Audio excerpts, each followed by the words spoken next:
Office থেকে ফেরার পথে আমার জন্য এই ফুলগুলো এনেছিল, কারণ আমি যে ফুল খুব ভালোবাসি সেই জন্য। তো বিকেল থেকে ফোন করে আমায় বলে যাচ্ছে যে তুমি রেডি হয়ে থেকো, আমি বাড়ি গিয়ে একটু লেট করব না, তোমায় নিয়ে বেরোবো চা খেতে। কি চা খেতে যাবে তো? আমি বললাম যে হ্যাঁ যাবো, নিশ্চয়ই যাব। তো ও বলেছিল যে হ্যাঁ যাবে, বাট তুমি কিন্তু শাড়ি পরবে। আমি তখন বললাম শাড়ি পরবো কেন, চা খেতে যাওয়ার জন্য শাড়ি পরতে হয় নাকি? তো ও বলেছিল যে না, তোমার আমি অনেকগুলো ছবি তুলে দেবো, ভিডিও করে দেবো, তো একটু ভালো করে সাজুগুজু করবে, শাড়ি টাড়ি পরে নাও। আমি ভেবেছিলাম যে আচ্ছা ঠিক আছে চলো, আর আমি এটাও ভেবেছিলাম যে ও হয়তো শাড়ি পরে, মানে আমি শাড়ি পরলে ও খুব পছন্দ করে, সেই জন্য আমি কোনো কিছু না ভেবেই আমি সেটাতে রাজি হয়ে গেছি। আর আমারও যে কোনো স্পেশাল লোকেশন মানে শাড়ি পরতে খুব ভালো লাগে, তো সেই জন্য ব্যাস আমি শাড়ি টাড়ি পরে একদম সাজুগুজু করে রেডি হয়ে নিয়েছি। আর ও এসেছে আর আমরা বেরিয়ে পড়েছি। যে পর দেখি আমাকে একটা ক্যাফেতে নিয়ে গেছে। আমি ভাবলাম যে আচ্ছা ক্যাফেতে তাহলে চা খেতে এসেছি, ঠিকই আছে। বাট ভেতরে ঢুকে দেখি এইরকম সুন্দর করে ডেকোরেট করা, মানে আমার জন্য সারপ্রাইজ অ্যারেঞ্জ করে রেখেছে। তো যাই হোক, আমি তো সত্যি যে পর মানে অবাক হয়ে গেছি। তো আমার তো দেখে খুব ভালো লাগলো, মনটা মানে সত্যি মানে ভালো হয়ে গেল। সারপ্রাইজ পেতে কার না ভালো লাগে বলো? তো আমি তো একটুও বুঝতে পারিনি। তো যাই হোক, আমরা ক্যাফেতে ঢুকে আমরা একটা ঝটাঝট করে দুটো কফি অর্ডার করে নিয়েছি, একটা ক্যাফেচিনো কফি আর একটা ব্ল্যাক কফি।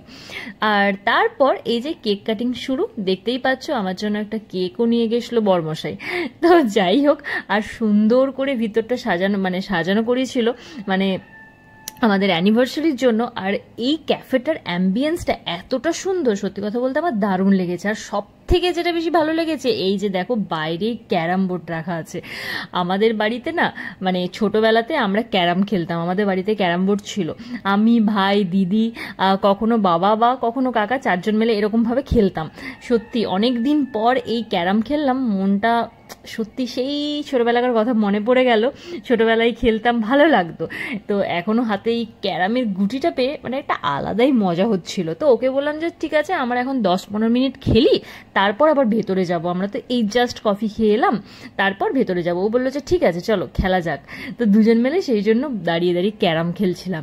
কি তোমাদের কার কার ক্যারাম খেলতে ভালো লাগে সেটা অবশ্যই কমেন্ট করে জানাতে। এখানে আমার আরো একটা জিনিস ভালো লাগলো, এই যে দেখতে পাচ্ছ সামনের যে জায়গাটা, এখানে কিন্তু লাইভ কনসার্ট হয়, মানে বাইরের থেকে মিউজিশিয়ানরা আসে, এখানে প্রোগ্রাম হয়, গান টান হয়।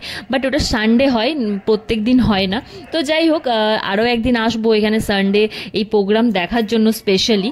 এই জায়গাটা দেখো খুব সুন্দরভাবে ডেকোরেট করা, তাই না? তো তারপরেই চলে এসছে আমাদের স্টার্টার, দেখতেই পাচ্ছ। আর রাতও হয়েছিল অনেক, তো সেই জন্য ঝটাঝট করে এবার খাওয়াও শুরু করে দিলাম। তারপর আমরা মেন কোর্সে চলে গেলাম, একদম ডিনার করে দেন এখান থেকে বেরিয়ে পড়বো। তো আমাদের ওভারঅল দিনটা দারুণ কেটেছে। সো গাইস, তোমাদের এই ব্লগটা কেমন লাগলো সেটা কিন্তু অবশ্যই কমেন্ট করে জানাবে। আর তোমাদেরকে অসংখ্য ধন্যবাদ, তার কারণ হচ্ছে তোমরা এত সুন্দরভাবে আমাদেরকে মানে শুভেচ্ছা জানিয়েছো আমাদের দুজনকে। তো সেই জন্য সত্যি আমাদের দুজনকার তরফ থেকে অসংখ্য ধন্যবাদ তোমাদেরকে। তোমরা সবসময় আমার পাশে এইভাবে থেকো, জানি থাকবে। তো এটাই আমি চাই ব্যাস। আর আমিও চেষ্টা করব যে তোমাদেরকে ভালো ভালো কন্টেন্ট বা ব্লগ তোমাদের সামনে নিয়ে আসা। হ্যাঁ, আরও একটা কথা তোমাদেরকে জানিয়ে রাখি, আমি কিন্তু কিছুদিন পর একটা জায়গায় ঘুরতে যাচ্ছি। কোথায় যাচ্ছি সেটা পরে বলবো, থাক। বাট তোমরা কিন্তু এইভাবেই আমার পাশে থেকো, আমি কিন্তু পর তোমাদের জন্য অনেক অনেক ব্লগ নিয়ে আসবো। তোমরা লাইক, কমেন্ট, শেয়ার অবশ্যই কিন্তু করবে আর আমার সাথে থাকবে। তো চলো দেখা হবে নেক্সট নতুন কন্টেন্ট নিয়ে আসছি, তখন দেখা হচ্ছে। তোমরা সবাই অনেক ভালো থেকো, টাটা, বাই বাই।